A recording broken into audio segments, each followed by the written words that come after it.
જેવો હળ લઈને ખેડવા જાય ને તો હજુય આ ધરતીમાંથી એકાદ સીતા નીકળે.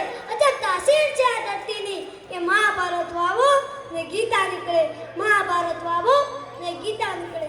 આવે આપણો ભારત દેશ, આવે આપણી ભારતની ભૂમિ જે એક 20મી નહીં એક 20મી સદીમાંથી પસાર થઈ રહી હોય છે.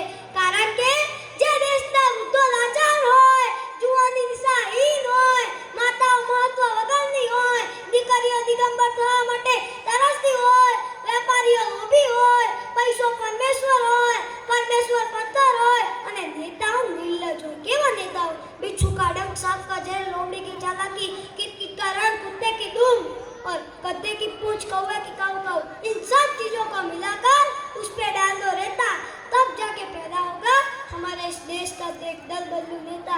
आवा नेता होय, माय कांगली प्रजा होय, ई देश एक 20મી नहीं एक 20મી સદીમાંથી પસાર થઈ રહ્યો છે.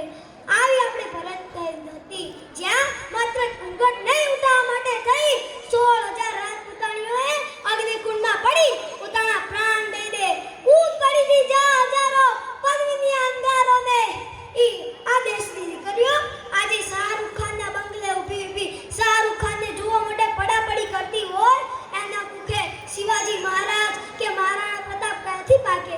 એના માટે તો જીજાબા જેવી માં જોવે જે 8 વર્ષના શિવાજીને લોહીનું તિલક કરી આંખ પર તલવાર આપીને કહેતી હોય કે પ્રસૂતિ की वेदना को सफल कर दे तू शीघ्र ठंडा कर मां का पेट टंका बजवा ले तू मर मिट जाना कहलाना मर्दाना पुत किंतु नहीं काल का रंज दिखला